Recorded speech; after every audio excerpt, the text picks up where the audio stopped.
Thank you, sir. So we had many hearings on Afghanistan past week and past few days, and Ambassador Khalilzad explained a lot of strategy of U.S. strategy for Afghanistan. What were most highly important for you, the points that he brought up to the member of the Congress when it comes to dealing with Afghanistan once the troops leave?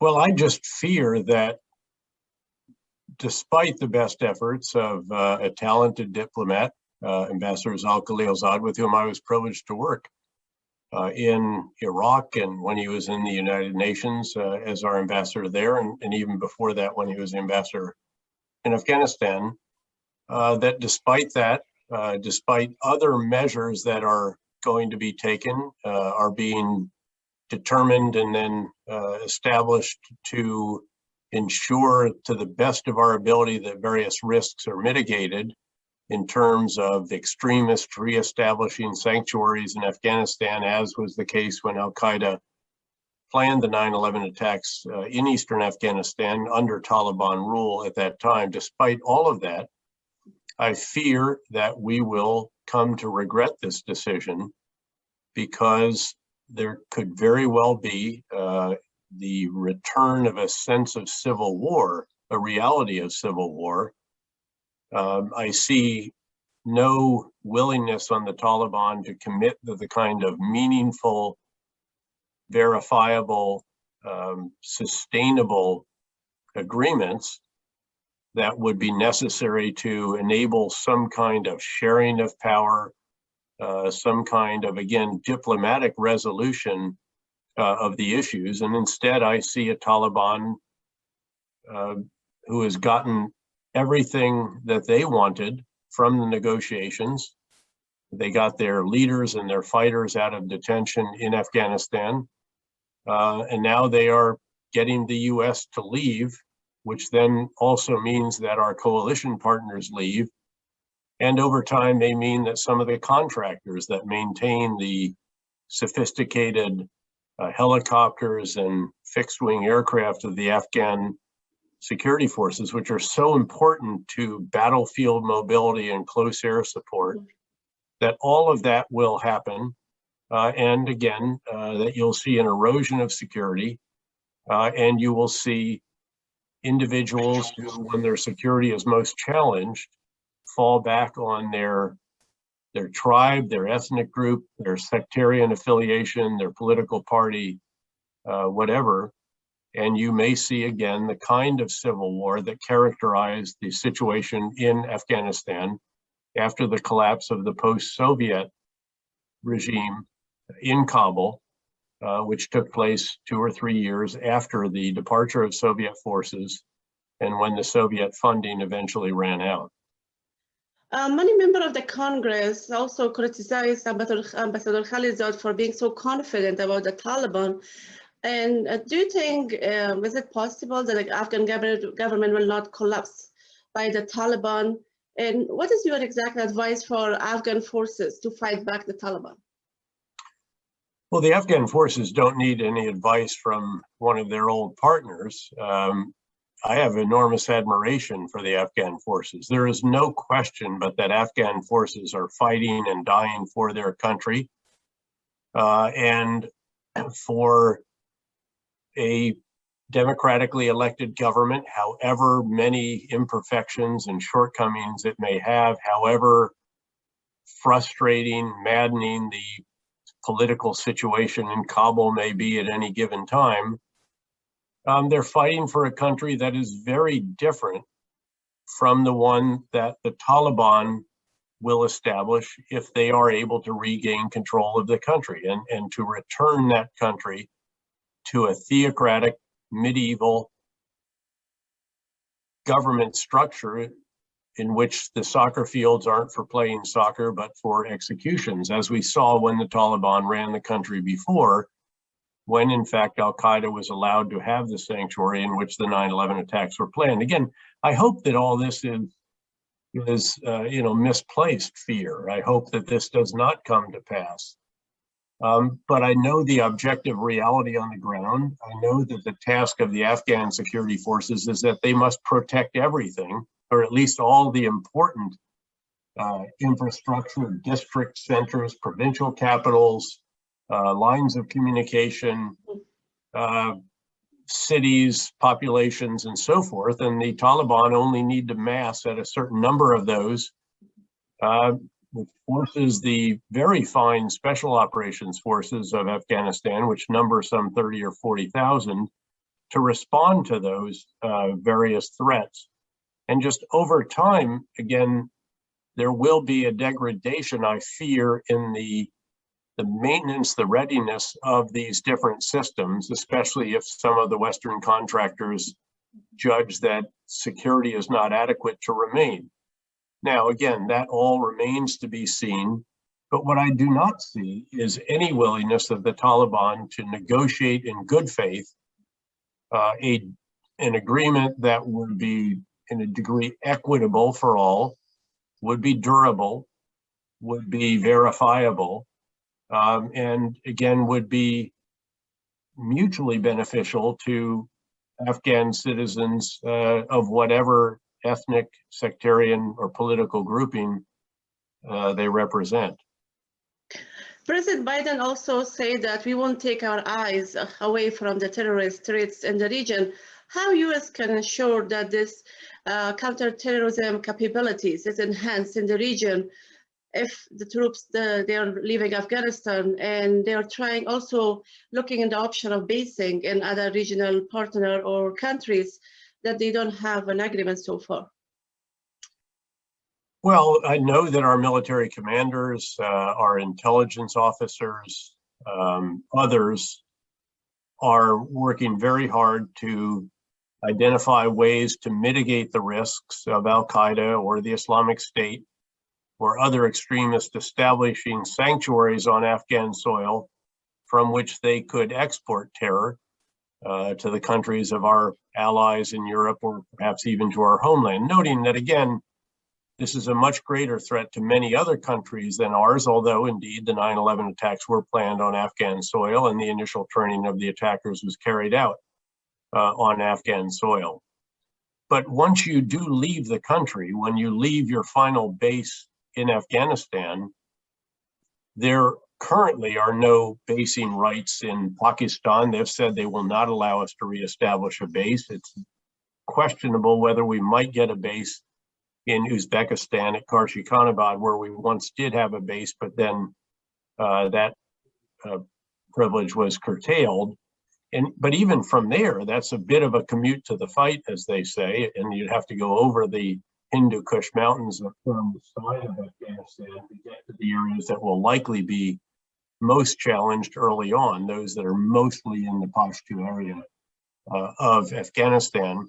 And beyond that, they're going to have to come off an aircraft carrier that starts off the southern coast, the southwestern coast of Pakistan, or out of bases in the Gulf states.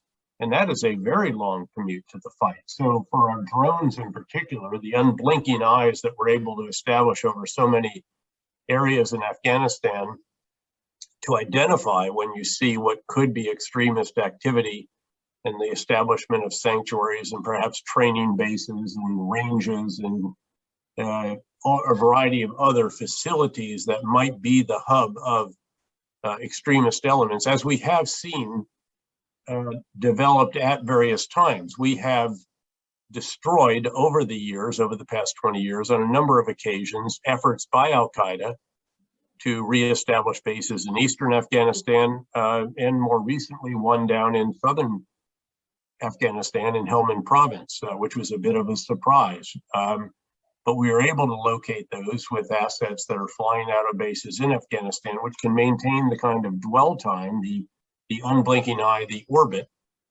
24 hours a day, 7 days a week, much more easily, needless to say, than if they have to fly 6 to 8 hours to get there, and they can't be refueled in flight the way that many of our fighter and fixed wing aircraft can. But even for the fast movers, for the fighter bombers and so forth, it'll still be a number of hours to get to Afghanistan. You're going to have to be refueled multiple times, if again, to maintain the kind of dwell time. If that is even the case, that we will devote those and the numbers needed to support our Afghan partners and to pursue our counterterrorist interests in Afghanistan. Keep in mind that to counter terrorists in Afghanistan, you actually have to counter the insurgents, because it is the insurgents, the Taliban, the Haqqani network, the Islamic movement of Uzbekistan, that are eroding the security posture of Afghanistan, who are creating ungoverned spaces or spaces governed by the Taliban, such as they are.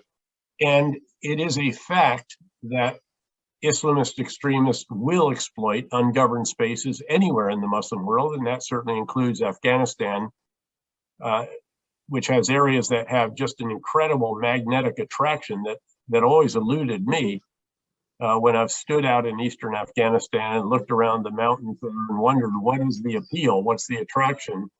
But it does exist very much for groups like Al-Qaeda and the Islamic State, which now has an affiliate in the Afghanistan-Pakistan region called the Khorasan Group. So again, there are capabilities now that we didn't have certainly before 9/11, a number of them. There are organizational reforms and structural changes and procedures and processes that have been implemented as part of the reforms conducted in the wake of the 9/11 Commission. All of these are for the good. All of these, I believe, would enable us to connect dots far better than we did prior to 9/11, when the dots did exist, if you will. There were individual pieces of information that, if they had all been put together, would have helped us identify that there were these individuals who had come to the United States, gotten flight training, and were intending to fly aircraft into the World Trade Center towers. Yeah, so last question, sir. Lawmakers also expressed concerns over military equipment not to fall in the hand of the Taliban fighters. How serious is this concern, and is it possible they may get some of these like equipments left behind or something? Well, the process when you are drawing down and when you ultimately withdraw, needless to say, is to carry that out in a methodical manner. Identify the items of equipment that are sufficiently valuable and expensive that you will put them on a truck to push them through Pakistan to the port and put them on a ship to get them home, or fly them home on C-17 wide-body transport aircraft, which is a pretty expensive proposition. Mm-hmm. And those that don't meet that standard, you typically will transition to your host nation partners, to the Afghan Army, police, and other elements. In some cases, you may actually destroy. Again, if there's no good use for them, and if our partners don't necessarily want them or could employ them, we don't want to send them home, it's too expensive.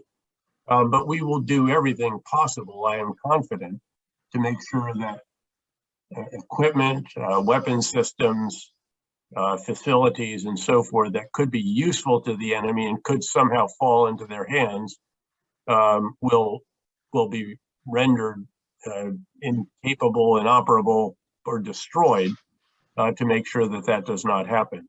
That's an imperfect process, as are many processes, and it may be that something does eventually make its way into their hands. But I can assure you that the military and our intelligence organizations and our diplomats, development workers, and others will try to hand off whatever it is that we have built or have on the ground or have deployed there, take back some of that which is very valuable at home or elsewhere, and again, make sure that the rest of it does not aid and abet the enemy. Sorry, I forgot to ask you about the translators. There are a lot of concerns about Afghan allies and translators and others who work with the Americans to bring them to safety and process whatever visas. Also, Congressman McCall say that we have moral responsibility for these folks. What is the latest you have? You have been doing some advocating for this group of people. Do you have any kind of information that will really maybe relieve them and share with them? Well, you're right. I'm on the board of directors of No One Left Behind, together with Ambassador Ryan Crocker and a number of others. James Mirabaldis is a real energetic force in that effort. And we have been seeking to make sure that individuals are reminded that we have a moral obligation to those who shared risk and hardship with our soldiers on the battlefield, as battlefield interpreters and in some other roles as well. And that these individuals who jeopardize their own security, and in many cases that of their family members as well, should be brought to the United States under the special immigrant visa process, assuming that there is no derogatory information that indicates they might be prone to terrorist activity or something like that if they got here. The problem is that this is a very long process. I have noted, for example, that you can put a rover on Mars more rapidly than you can get people through the, I forget, the 14 or whatever it is, stages of the process that is required to get a special immigrant visa and then be able to fly to the United States. So there are various options that are being examined, including some kind of real airlift of these individuals, maybe even to a third country where they could be processed. There is a recognition very much on Capitol Hill, certainly at the State Department and the Pentagon, and increasingly in the White House, that there is this moral obligation that we need to take care of those who did risk their lives as a result of what they did together with our forces. And I think that there will be some solution that will be forthcoming. I just hope it is developed quickly enough so that we don't end up leaving many of them behind and not meeting that very important obligation that we have incurred, I believe, given what they have done alongside our men and women in uniform on the battlefield. Your message for Afghan people, especially Afghan women and girls, that they are hoping they have access to education and they can continue beyond it. What's your message for Afghan people once the US troops leave? Well, clearly they have very much got to support the Afghan National Security Forces, frankly, their government. They've got to try to help it be as resilient and effective and competent as it possibly can be in resisting the activities of the Taliban and of extremist groups. We know, as example, that in areas that are now controlled by Taliban, they no longer allow girls aged 12 and older to go to school. They expect them to be in the home helping their mother. This is an indication of the kind of constraints that would be returned to Afghanistan that would affect 50% of the population. My wife and I fund a scholarship for a woman every year at American University of Afghanistan in Kabul.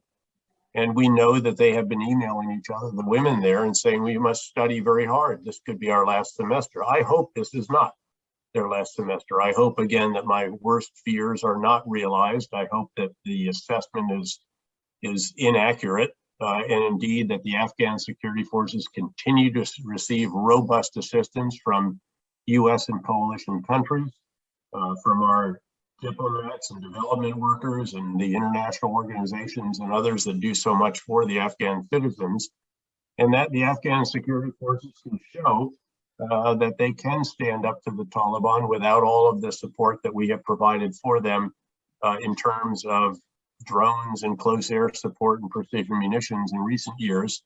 And that indeed the contractors can hang in there and continue to maintain the equipment, the weapon systems, the facilities and so forth that are important in the effort to resist the Taliban. And that at the end of the day, the Taliban might realize that perhaps they should actually engage in true negotiations and should be willing to compromise on some issues. As Ambassador Khalilzad has perhaps aspirationally noted, is the objective here. But again, I don't see enormous leverage for his continued efforts diplomatically, given that we have told the Taliban that we are leaving, even as we told them we wanted to leave when we were negotiating prior to this. That is not the strongest of negotiating positions. So again, I do honestly hope that my worst fears are not realized and that there can be a happier ending to this. But as former Secretary of Defense Bob Gates said recently, he fears that there are no happy endings in the future for Afghanistan. I think we have to be ready for that worst case. I think we have to think our way through that in all different dimensions, not just in how we ensure that Al-Qaeda and the Islamic State can't capitalize on increasingly large ungoverned spaces in Afghanistan. We also work to take care of the Afghan people, their security forces, and so forth, to preserve the many gains that have been realized by Afghans and Afghan society in the country since ending the rule of the Taliban some 20 years ago.